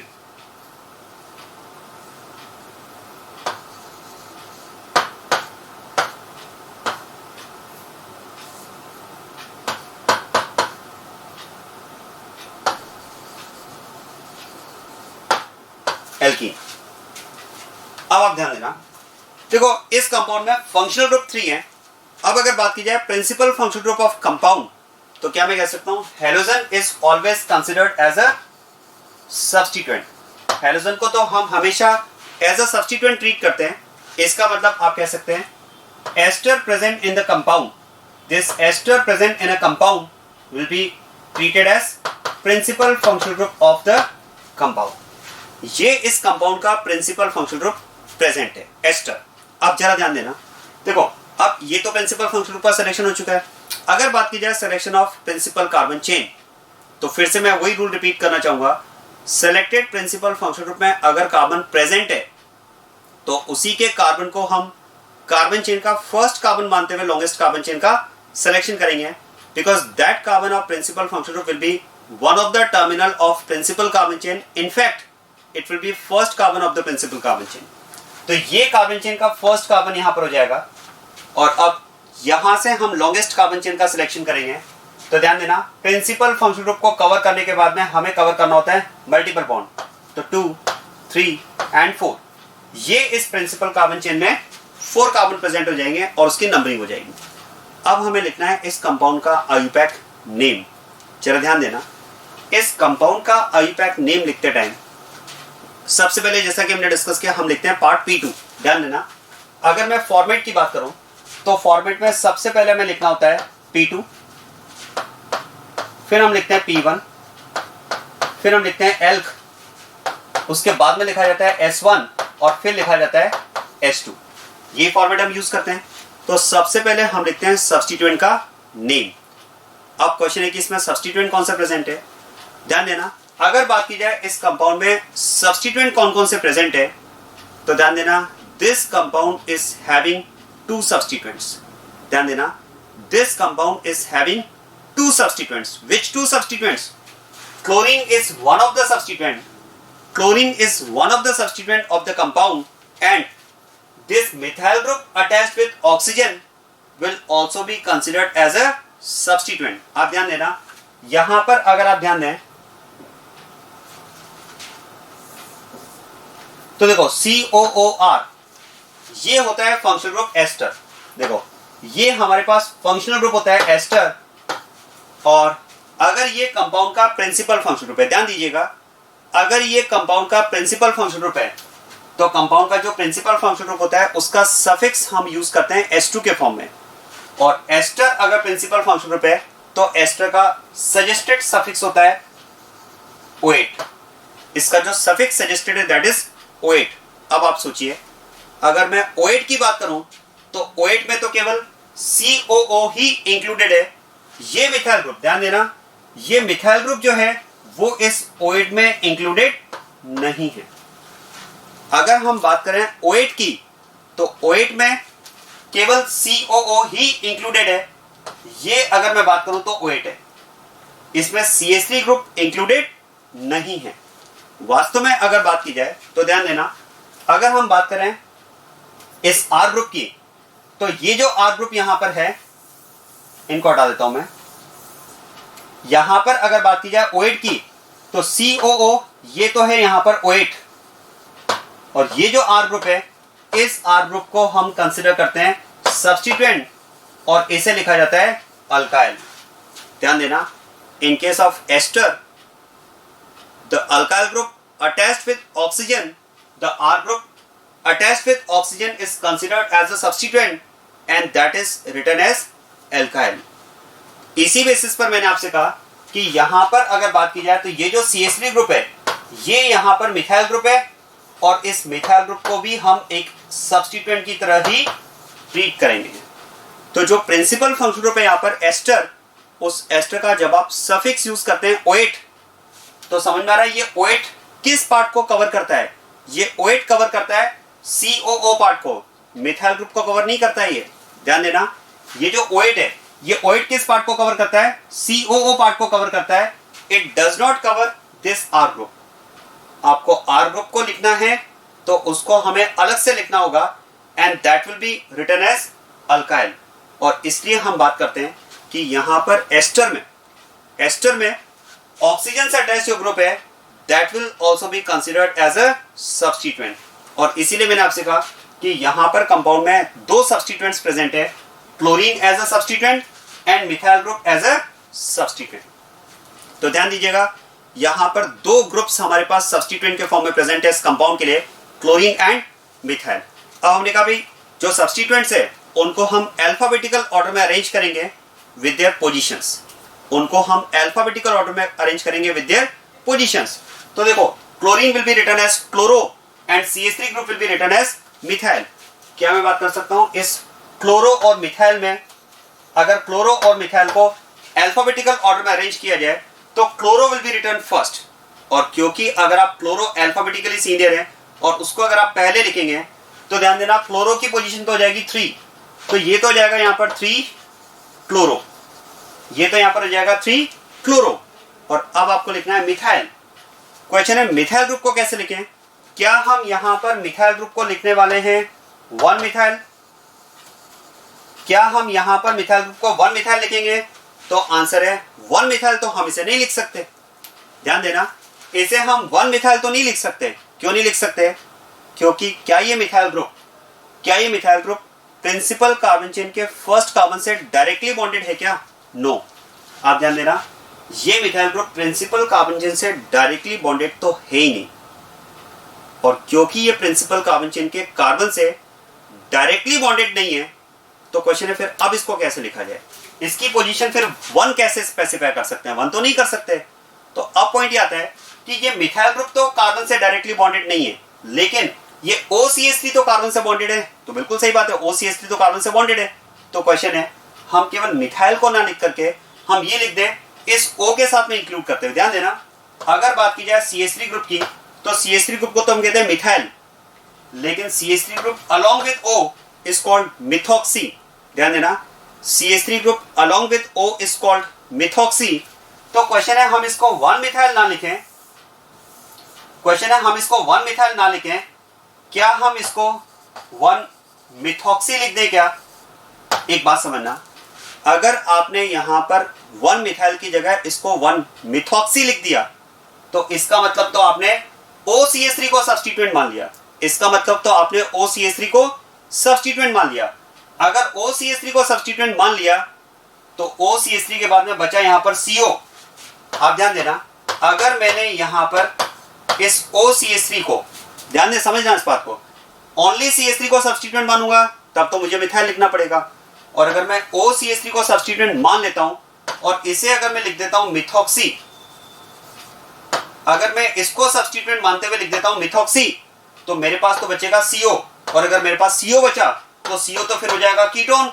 और अगर CO को मैं कीटोन मानूंगा तो ये तो प्रिंसिपल फंक्शनल ग्रुप ही गलत हो जाएगा ना फिर तो, क्योंकि प्रिंसिपल फंक्शनल ग्रुप यहां पर कीटोन तो नहीं है। अगर CO के साथ में ऑक्सीजन अटैच्ड है तब तो हमें उसे एज अ होल एस्टर ही मानना पड़ेगा। इसका मतलब ये हुआ कि हम यहां पर OCH3 को तो सब्स्टिट्यूएंट नहीं ले सकते, क्योंकि OCH3 में O, ध्यान देना, OCH3 में O is not the part of substituent, that is a part of principal functional group। तो आप ध्यान देना, यहां पर आप इस ऑक्सीजन को CH3 के साथ में इंक्लूड करते हुए मिथॉक्सी एज अ सब्स्टिट्यूएंट नहीं लिख सकते, क्योंकि ये जो ऑक्सीजन है वो प्रिंसिपल फंक्शनल ग्रुप का पार्ट है, सब्स्टिट्यूएंट का पार्ट नहीं है। तो इसका मतलब तो फिर यहां पर ये मिथॉक्सी लिखना भी गलत होगा। तो क्वेश्चन है फिर यहां पर सब्स्टिट्यूएंट है क्या? देखो, सब्स्टिट्यूएंट तो मिथाइल ही है, मिथॉक्सी तो नहीं है, क्योंकि this oxygen is not the part of substituent, it is the part of principal functional group. और ये ऑक्सीजन प्रिंसिपल फंक्शनल ग्रुप का पार्ट है, और ये ऑक्सीजन तो इसके साथ में इंक्लूड करते हुए आप इस वाले पार्ट को तो क्या लिखोगे? OH। तो ध्यान देना, इस OH में ये O भी आ चुका है। इस OH में क्योंकि ये O भी आ चुका है तो अब आपके पास सब्स्टिट्यूएंट केवल और केवल क्या बच जाएगा? ये R ग्रुप बचेगा, केवल CH3 ग्रुप बचेगा, ना कि OCH3। तो इसका मतलब अगर बात की जाए तो यहां पर सब्स्टिट्यूएंट मिथॉक्सी तो नहीं हो सकता, यहां पर सब्स्टिट्यूएंट मिथॉक्सी तो नहीं हो सकता। अगर मैं यहां पर सब्स्टिट्यूएंट की बात करता हूं, अगर मैं यहां पर सब्स्टिट्यूएंट की बात करता हूं तो ध्यान देना इस एस्टर में जो सब्स्टिट्यूएंट वाला पार्ट होगा वो तो केवल ये वाला पार्ट होगा, और ये जो ऑक्सीजन होगा अलोंग विद CO ग्रुप, ये जो ऑक्सीजन होगा along with CO group will be considered as ester, और इसको हम क्या लिखेंगे O8। तो क्वेश्चन है इसको अगर O8 लिख देंगे तो फिर बचा CH3, और अगर CH3 बचा तो फिर इसको तो हमें क्या लिखना पड़ेगा, मिथाइल। तो अब पॉइंट ये आ रहा है कि अगर मैं इसको मिथाइल लिखूंगा तो मैं इसकी पोजीशन कैसे स्पेसिफाई करूंगा, क्योंकि ये मिथाइल ग्रुप तो हमारी कार्बन चेन के डायरेक्ट कांटेक्ट में है ही नहीं। यस, आप ध्यान देना, यहां पर अगर बात की जाए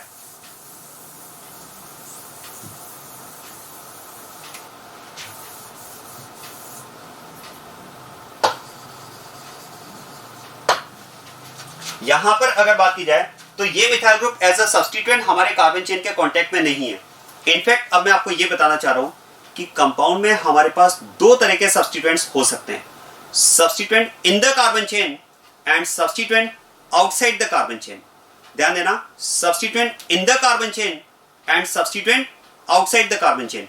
यहां पर मैं कह सकता हूं कि इस कंपाउंड में हमारे पास दो तरह के सब्स्टिट्यूएंट है, substituent in the carbon chain chlorine जो कार्बन चेन के डायरेक्ट कांटेक्ट में है, and substituent outside the carbon chain that is methyl जो कार्बन चेन के कांटेक्ट में नहीं है। और इसलिए फिर हमने रूल बनाया कि अगर कोई सब्स्टिट्यूएंट प्रिंसिपल कार्बन चेन से आउट है तो क्योंकि उसमें प्रिंसिपल कार्बन चेन के रिगार्डिंग कोई पोजीशन नहीं हो सकती, इसलिए हमने IUPAC नेम में उसकी पोजीशन को फिक्स कर दिया है, और वो पोजीशन क्या होगी, बिफोर P2। उस सब्स्टिट्यूएंट को हम P2 से भी पहले लिखेंगे। तो बात समझना, अब इस फॉर्मेट में मैं थोड़ा सा चेंज कर रहा हूं, यहां पर P2 से पहले मैं कुछ और भी ऐड कर रहा हूं, और यहां पर मैं ऐड करना चाह रहा हूं substituent outside principal carbon chain. आपको यहां पर उस सब्स्टिट्यूएंट का नेम सबसे पहले लिखना पड़ेगा इवन बिफोर P2 जो सब्स्टिट्यूएंट प्रिंसिपल कार्बन चेन से बाहर है। क्योंकि वो सब्स्टिट्यूएंट प्रिंसिपल कार्बन चेन से बाहर है तो उसकी कार्बन चेन के रिस्पेक्ट में कोई पोजीशन 1 2 3 4 आप स्पेसिफाई नहीं कर पाएंगे, इसलिए हम उसको ऐसा नहीं कर सकते कि रैंडमली कहीं भी लिख दिया जाए। उसकी जगह हमने फिक्स कर दी है कि उस सब्स्टिट्यूएंट को हम कहां पर लिखेंगे, P2 से भी पहले लिखेंगे इररिस्पेक्टिव ऑफ अल्फाबेटिकल ऑर्डर। तो इसका मतलब ये हुआ कि यहां पर अब इस कंपाउंड का नेम मुझे जो स्टार्ट करना पड़ेगा वो मुझे किसके साथ में स्टार्ट करना पड़ेगा, I will start the name of this compound with the name of substituent outside the principal carbon chain. क्योंकि देखो P2 भी सब्स्टिट्यूएंट है, लेकिन P2 किन सब्स्टिट्यूएंट को रिप्रेजेंट करता है, P2 will represent those substituents which are present in the carbon chain, and if there is any substituent outside the principal carbon chain that will be written first even before P2। तो फिर तो मैं यहां पर जो बाहर वाले substituent है पहले उसको लिखूंगा, एंड दैट इज मिथाइल। तो यहां पर इसकी पोजीशन हमने फिक्स कर दी है, क्या, मिथाइल फिक्स कर दिया। तो ये इसका नेम हो जाएगा methyl, that is name of the substituent outside the principal carbon chain. और अब आप देखो बाहर वाले सब्स्टिट्यूएंट को कंप्लीट करने के बाद में अब आप आएंगे प्रिंसिपल कार्बन चेन पर। क्या प्रिंसिपल कार्बन चेन में कोई सब्स्टिट्यूएंट प्रेजेंट है, yes, chloro that is P2। इसकी पोजीशन क्या है, 3, तो ये हो जाएगा 3 क्लोरो। इसके बाद में फिर हम लिखते हैं P1, P1 will be drop क्योंकि ये ओपन चेन कंपाउंड में P1 प्रेजेंट नहीं होगा। फिर हम लिखेंगे alk, 4 carbon atoms in carbon chain, it will be but. फिर हम लिखेंगे इसमें an in ane. Now carbon chain is having carbon carbon double bond, it is unsaturated compound, so it will be en. Double bond की position है 2, तो जाएगा ब्यूट 2 इन, और अब S2 that is suffix 2, suffix of principal functional group that is O8। और ध्यान देना क्योंकि O8 का भी फर्स्ट अल्फाबेट फिर से वोवेल है, तो मैं यहां पर इस E को ड्रॉप कर रहा हूं, and now it will be O8, enoate. तो ये इस कंपाउंड का नेम हो जाएगा methyl 3 chloro but 2 en O8। This is the IUPAC name of this compound, methyl 3 chloro but 2 enoate. और ध्यान देना यहां पर हम कह सकते हैं कि इस कंपाउंड में दो सब्स्टिट्यूएंट्स प्रेजेंट है, one substituent is present in the carbon chain and one substituent is present outside the carbon chain. और ध्यान देना, IUPAC रूल्स के according the substituent present outside the carbon chain will be written first even before the substituent present with in the carbon chain. P2 से भी पहले आपको लिखना पड़ेगा उन सब्स्टिट्यूएंट के नेम जो प्रिंसिपल कार्बन चेन से बाहर हैं, जैसे कि यहाँ पर मिथाइल ग्रुप है। इसमें कंफ्यूज मत होना कि सर मिथाइल और क्लोरो में तो क्लोरो अल्फाबेटिकली सीनियर है। देखो यहां पर हम बात करेंगे substituent present in the carbon chain, substituent outside the carbon chain, irrespective of their alphabetical order, the substituent present outside the carbon chain will be written first. This is the rule for IUPAC system.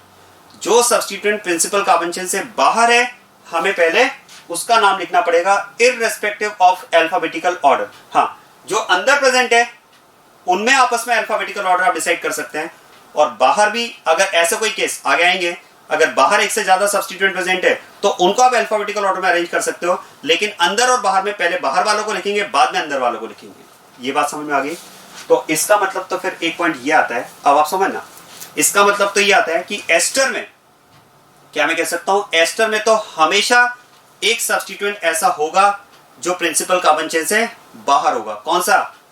इस oxygen से attach जो group है। क्या मैं कह सकता हूं, ester में तो हमेशा एक सब्स्टिट्यूएंट ऐसा प्रेजेंट होगा।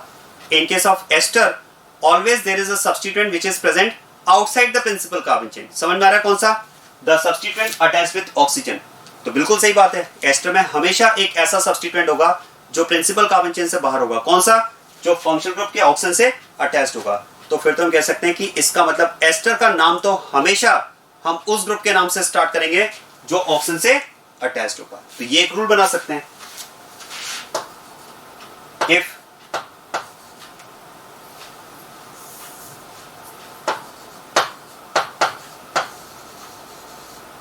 in case of esters, names are always started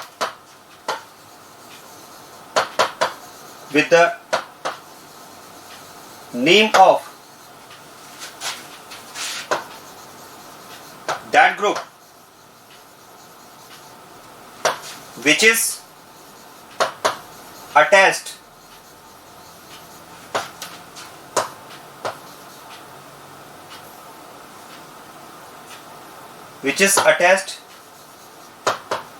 with oxygen of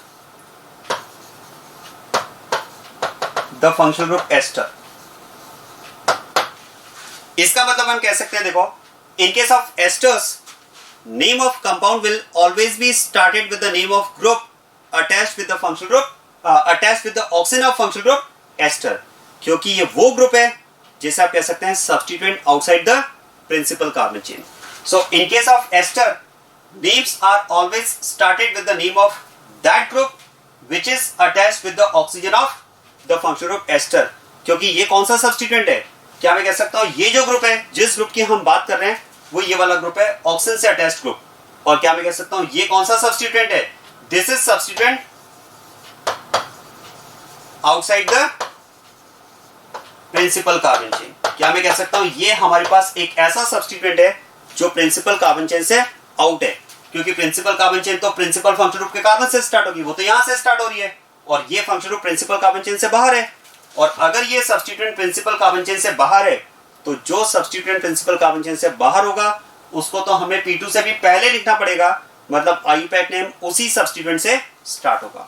तो एस्टर में, क्योंकि आप कह सकते हैं in case of ester always there is a substituent outside the principal carbon chain. Which substituent?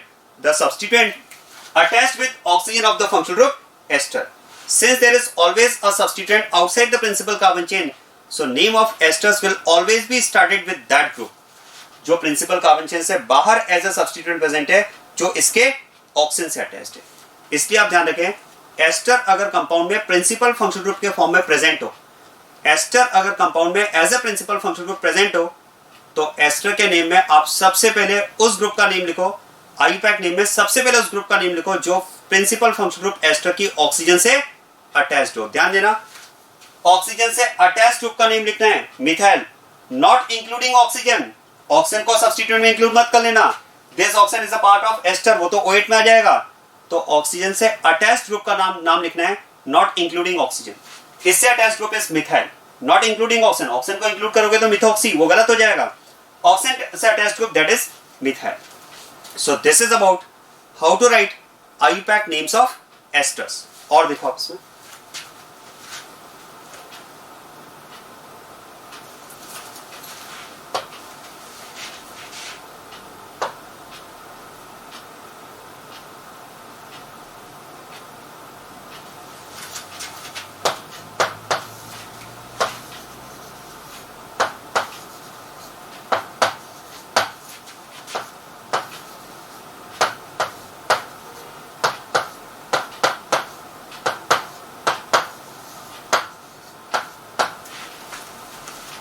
जैसे इस कंपाउंड की बात की जाए, देखो इस कंपाउंड में 3 तरह के फंक्शनल ग्रुप प्रेजेंट है। Bromine as one of the functional group, alcohol is the second functional group, and again ester is the third functional group of this compound, COOR।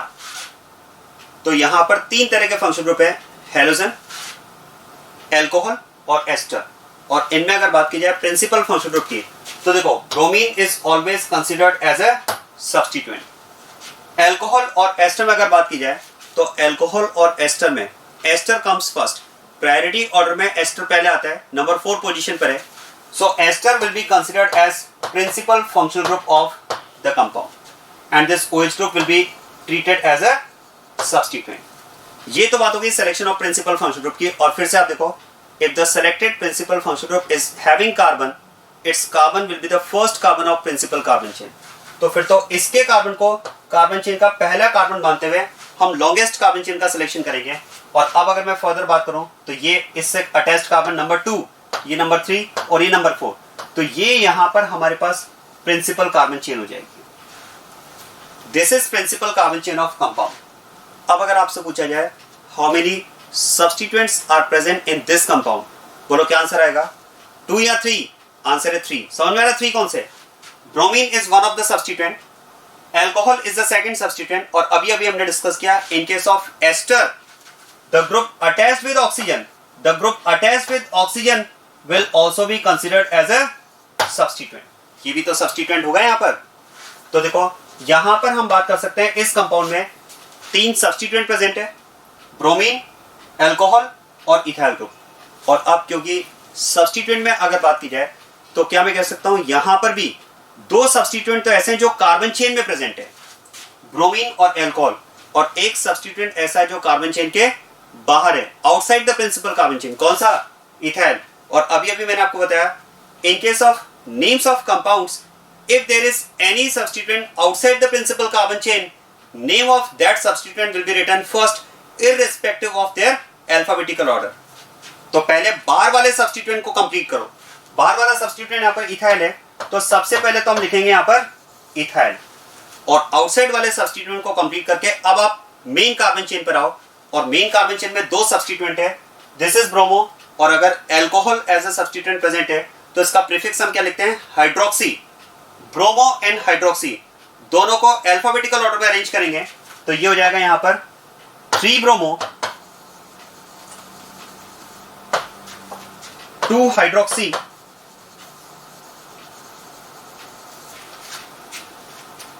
This is ethyl, 3 bromo 2 hydroxy. ये part P2 complete. अब लिखेंगे alk, 4 carbon atoms in carbon chain, it is but, suffix first ane in ine, saturated compound है तो it will be ane, and suffix second, suffix of the principal functional group ester is O8, so it will be O8।